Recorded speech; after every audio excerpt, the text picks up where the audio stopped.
अस्सलाम वालेकुम स्टूडेंट्स। आज की इस वीडियो में हम करने वाले हैं फ्रैक्शंस के लर्निंग आउटकम्स। हमारा सीरियल नंबर 3 स्टार्ट है। यूनिट हमारा फ्रैक्शंस है। ठीक है, तो फ्रैक्शंस आ जाते हैं। तो आज का जो हमारा टॉपिक है वो है हमारी बुक के पेज नंबर 68 पर। ठीक है, तो प्यारे प्यारे बच्चे, सबसे पहले आपने पेज नंबर 68 को ओपन कर लेना है। दैन फिर हम अब तस्मियाँ पढ़ते हैं, तो मेरे साथ आप भी तस्मियाँ पढ़ें। बिस्मिल्लाहिर्रहमानिर्रहीम। नाउ आ जाते हैं फ्रैक्शंस। फ्रैक्शंस को हम वर्डली मीनिंग होता है पार्ट्स, यानी हिस्से करना। ठीक है, कोई भी चीज़ अगर हमारे पास हो, जैसे पिज़्ज़ा होता है, उसको हम 8 पार्ट्स में डिवाइड करते हैं, तो हर 8 पर्सन्स में वो हम डिस्ट्रीब्यूट कर सकते हैं। तो फ्रैक्शंस का मतलब होता है पार्ट्स यानी डिवाइड करना।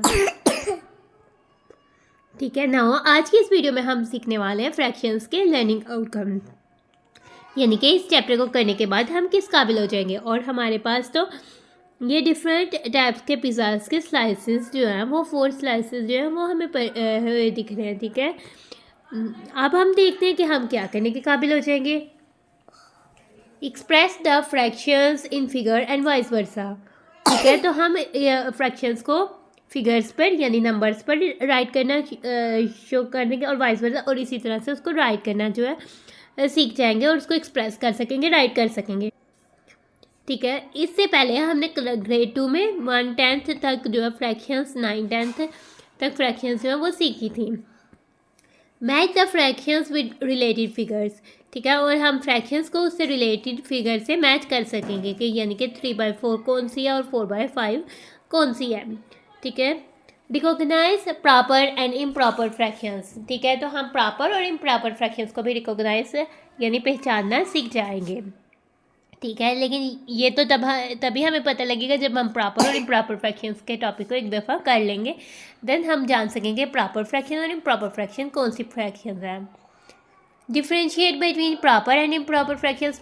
तो जाहिर सी बात है, जब हमें प्रॉपर और इम्प्रॉपर फ्रैक्शंस का पता लग जाएगा तो हम उनमें फ़र्क भी बता पाएंगे और फ़र्क भी कर सकेंगे। Identify equivalent fractions from the given figures. ठीक है, और हम बता सकेंगे एक जैसी फ्रैक्शंस, इक्विवेलेंट है एक जैसी फ्रैक्शंस को जो है वो बता सकेंगे। कोई भी अगर हमें कोई शेप या फिगर दे दिया जाए तो हम उसको जो है एक जैसी फ्रैक्शंस के बारे में बता सकेंगे। Right 3 equivalent fractions for a given fraction. ठीक है, अगर हमें कोई भी फ्रैक्शन दे दी हो, हम उसके सामने उसके 3 इक्विवेलेंट फ्रैक्शंस सेम उसकी तरह की 3 फ्रैक्शंस जो है वो राइट कर सकेंगे। Compare fractions with same denominators using symbols. ठीक है, फ्रैक्शंस पे हमारे पास 2 टर्म्स आती हैं, एक न्यूमिनेटर और एक डिनोमिनेटर। एक हॉरिजॉन्टल सी लाइन होती है, उसके ऊपर न्यूमिनेटर होता है और डिनोमिनेटर। अगर डिनोमिनेटर सेम हो यानी कि नीचे वाली वैल्यू जो है वो सेम हो, तो तब हम फ्रैक्शंस को कंपेयर कर सकते हैं। कौन से सिम्बल्स को यूज़ करके? ये तो लेस देन, ग्रेटर देन और इक्वल का सिम्बल है। ठीक है, और ये हमने ग्रेड 2 में सीख लिए हैं। Add 2 fractions with same denominators. अगर डिनोमिनेटर्स यानी नीचे वाली वैल्यूज 2 फ्रैक्शंस की सेम है तो हम उन फ्रैक्शंस को ऐड कर सकेंगे। Represent additions of fractions through figures. ठीक है, तो हम फिगर्स यानी शेप्स से अगर हमें दिया हो तो हम उसमें जो है एडिशन फ्रैक्शन को रिप्रेजेंट कर सकेंगे, फिगर यानी शेप्स से शो कर सकेंगे। Subtract fractions with same denominators. हम फ्रैक्शंस को सब्ट्रैक्ट भी कर सकेंगे जिनका डिनोमिनेटर जो है वो सेम होगा, यानी नीचे वाली वैल्यू सेम होगी। Represent subtraction of fraction through figures. ठीक है, तो हम सब्ट्रैक्शन ऑफ फ्रैक्शंस को जो है रिप्रेजेंट कर सकेंगे, शो कर सकेंगे तस्वीर से यानी फिगर से या शेप से। तो हम फ्रैक्शंस की यूनिट करने के बाद इस काबिल हो जाएंगे। ना अब हम पिक्चर की तरफ आते हैं। ठीक है, तो पिक्चर में तो हमारे पास एक क्लासरूम नज़र आ रही है और एक क्लासरूम में बहुत सारे स्टूडेंट्स हैं। ठीक है, काउंट करते हैं कितने स्टूडेंट्स हैं। 1 2 3 4 5 6 7 8 9 10 11 स्टूडेंट्स हमें नज़र आ रहे हैं। ठीक है, और टीचर भी नज़र आ रही है और बेंचेस है, और इधर मीट पे बेंचेस में 2 स्टूडेंट्स हैं, और इधर हमारे पास साइड में टेबल्स के साथ साथ जो है 1 स्टूडेंट जो है वो बैठा हुआ है। ठीक है, और टीचर है, और टीचर ने कुछ और क्लासरूम में तो क्लॉक भी है। और क्या टाइम हुआ है देखते हैं।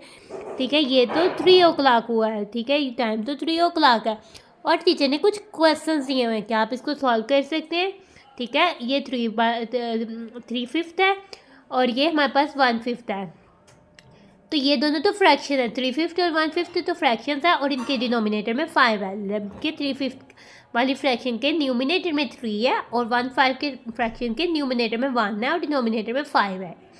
ठीक है। 3/5 प्लस 1/5 अगर हम इनको ऐड करेंगे तो क्या आएगा, क्वेश्चन मार्क है कि क्या आएगा। तो हम डिनोमिनेटर को सेम है तो वो एक ही दफ़ा ऐड करेंगे, लेकिन न्यूमिनेटर में ऐड कर देंगे। 3 + 1 क्या हो जाएगा 4। तो हमारे पास तो आंसर आना चाहिए 4/5। सेम इसी तरह अगर हमारे पास 3/5 में से अगर हमने 1/5 माइनस कर देना है, ठीक है, ये हमारे पास फ्रैक्शन है, यानी कि डिनोमिनेटर हमारे पास सेम है, न्यूमिनेटर में वैल्यूज चेंज है। 3 - 1 करेंगे तो हमारे पास 2 आ जाएगा, और नीचे डिनोमिनेटर में वैल्यू सेम है तो वो सेम वैल्यू ही जो है वो आ जाएगी। तो डिनोमिनेटर में हमारे पास 5 ही आ जाएगा, तो हमारे पास आंसर 2/5 आ जाएगा। तो प्यारे प्यारे बच्चों, हमारे फ्रैक्शंस के लर्निंग आउटकम्स होते हैं ख़त्म। तो हम अपनी वीडियो को कर रहे हैं and. Thanks for watching, stay blessed. प्यारे प्यारे बच्चों, अल्लाह हाफिज़।